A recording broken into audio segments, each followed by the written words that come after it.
Season 52, War number 9, and we're up against TCN. This time my team will be Omega Sentinel, Werewolf by Night, and Odin. I will be taking Path 8 in Section 1, Path 8 in Section 2, then a Havok, Mr. Sinister, Man-Thing, Storm Pyramid X, as well as an Onslaught mini-boss, and that will be it for this war. Now Odin is there just for the pre-fights, so I can win the Rich Get Richer race against the Serpent in the Section 2, Path 8. Starting off here, we have a Sorcerer Supreme, and I will be taking the fight with the Omega Sentinel. Nodes are the Snowballing Fury and No Hit Mercy.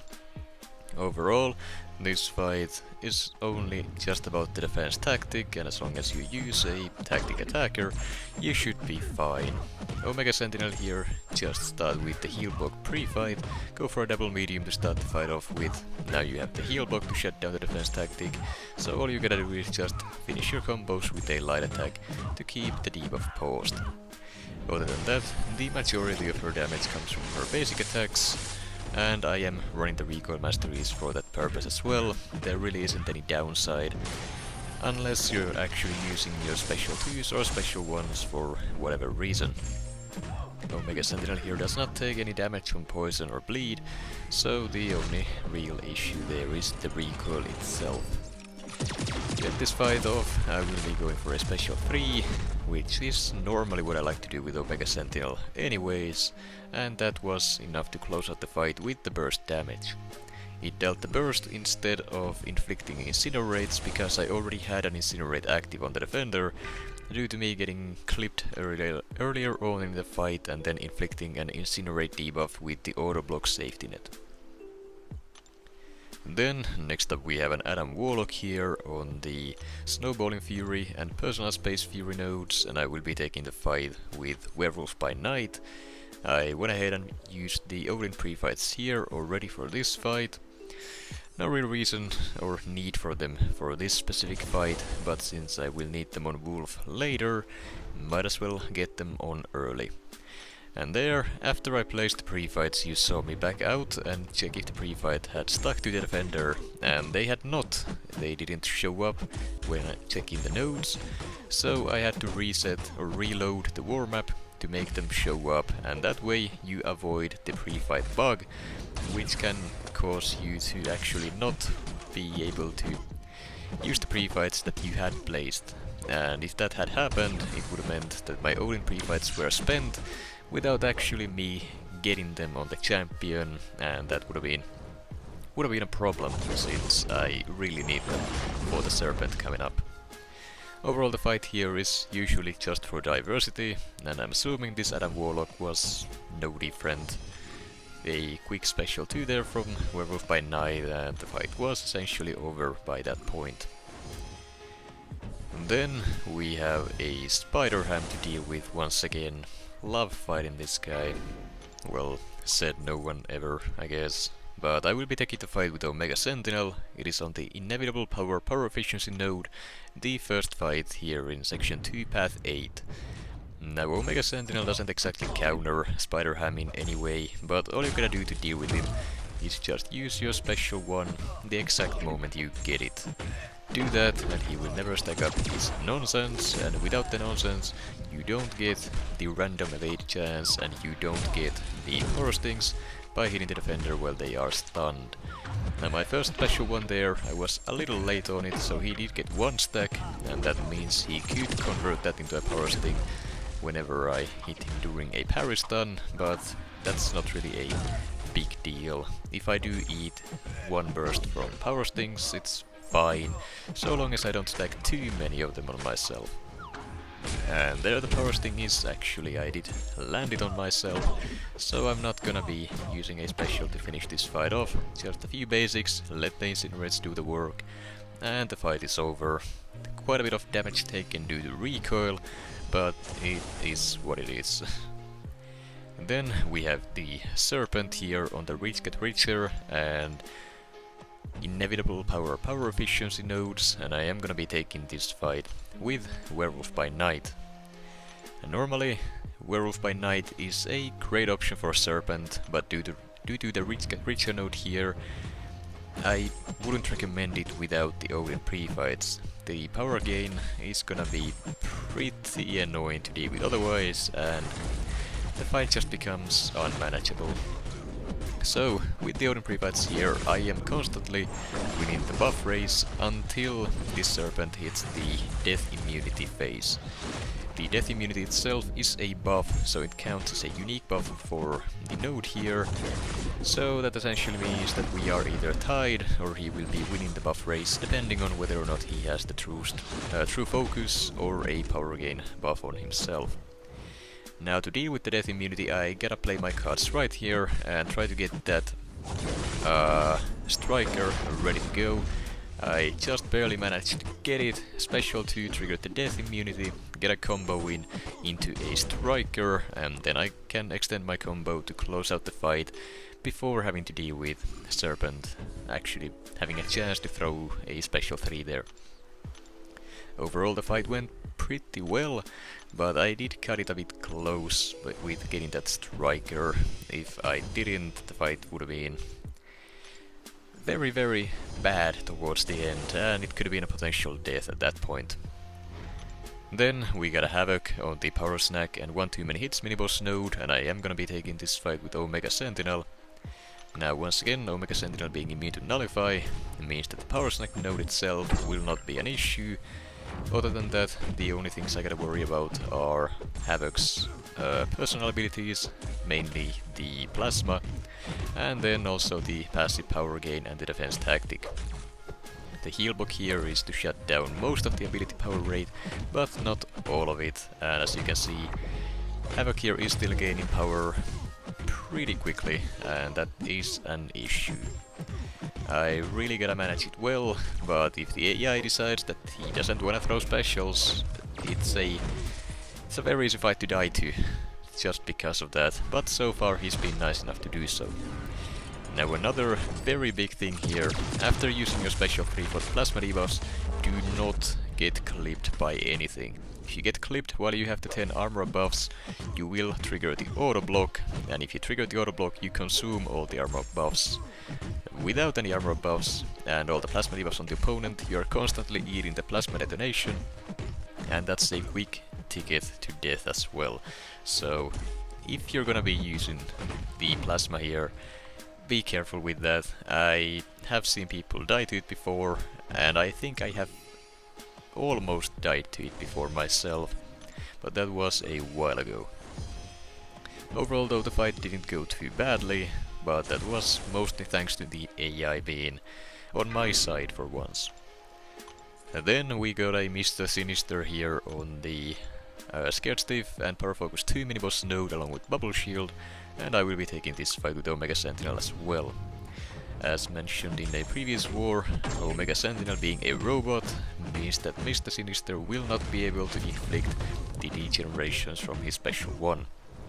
That is the main defensive threat he has, and well, the main annoying ability he has on top of that is usually his regeneration on critical hits, but with the heal block debuff that is completely dealt with. All that's really left are the nodes, which are not too bad to deal with here, as well as Sinister Special 2, which under normal circumstances inflicts a concussion, which I believe reduces your ability accuracy by 100%. However, Omega Sentinel, being immune to AAR against mutants, the Special 2 does nothing either. So that essentially means Omega Sentinel completely shuts down everything Sinister does. With that said, I still don't wanna push him to Special 3, and I wanna avoid him using that Special 1 now after I've triggered the Plasma, because while he doesn't inflict the degeneration on the Special 1, he does still remove the damaging debuffs from himself, and that would just eat away at my damage. Now overall, the fight was fairly simple, but I did manage to find a way to mess it up, eat the last degree special to get stunned by it, and then that caused me to take some unnecessary damage, and yeah, this season has been pretty expensive in terms of potions due to running recoils and making a ton of mistakes like that. Overall though, I'm still... I believe almost even in terms of loyalty gain and use, so can't really complain about that too much. Now here we have a Man-Thing on the Hazard Shift Shock and Bleed node along with Conflictor, and I am taking the fight with Omega Sentinel. I have the White Magneto pre-fight here, the Odin pre-fights, as well as Omega Sentinel's heal block pre-fight as well. So the game plan here is to use the White Magneto pre-fight to my advantage with the passive parry stunts, avoid the Conflictor node on my parries, which gives me openings whenever I need them, and then early on just do a double medium to put the Conflictor node on cooldown, throw another double medium to get the heal block debuff up, and now with the heal block debuff I just gotta finish my combos with a light attack to keep it paused, and that's about it for the fight.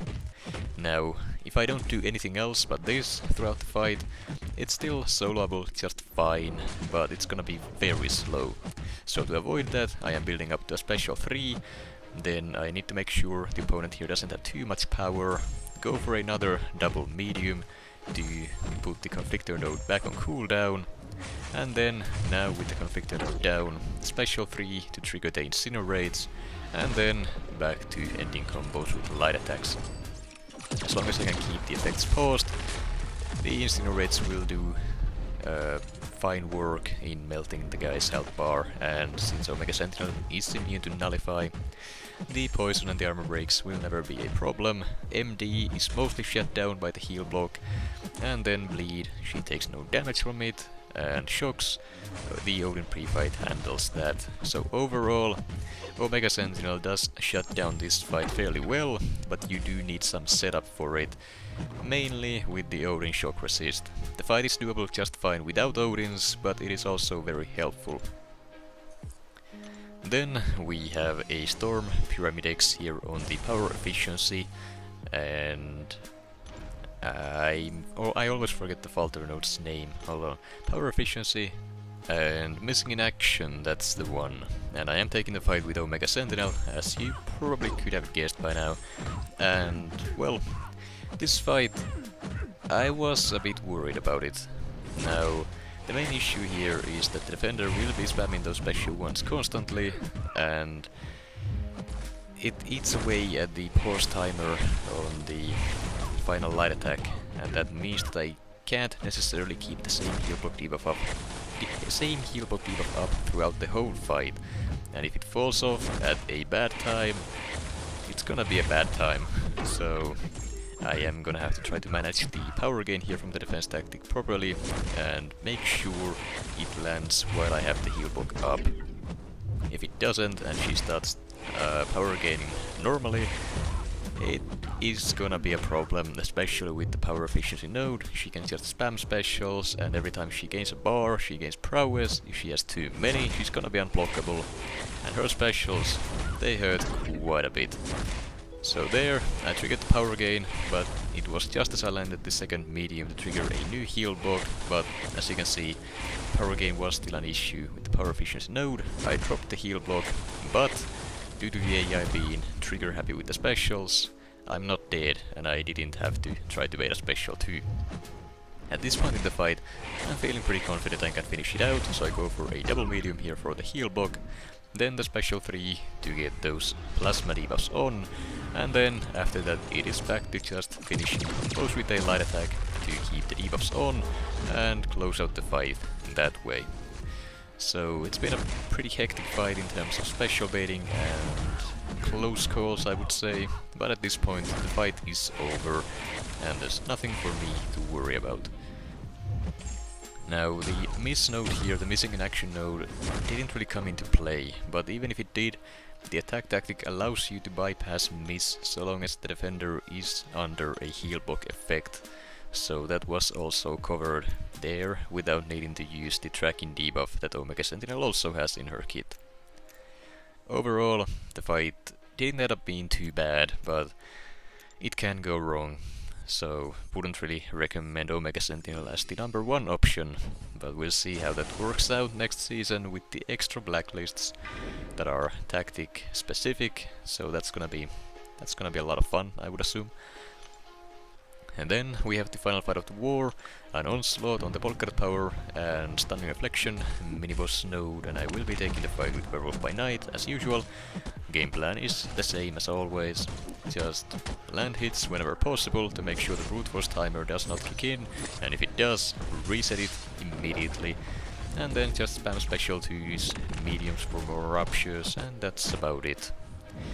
Now in this specific fight, well, for this specific fight in general is a great example of what I mean by the fight getting out of hand if the AI is being annoying.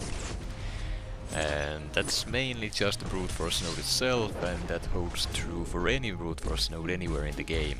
As you can see, the TCN here, it's very potent. It's been a few seconds and I'm already down to 50%. It's a stupid node, I don't like it. There's just no counterplay to it. If the defender's animations take too long, for example Onslaught Special 1, you are guaranteed to take damage and there's nothing you can do about it. Which is fun, I guess. As for the results though, we did end up winning the war 7-4, so once again a decent war from us, but it wouldn't hold up against the better alliances this season, unfortunately.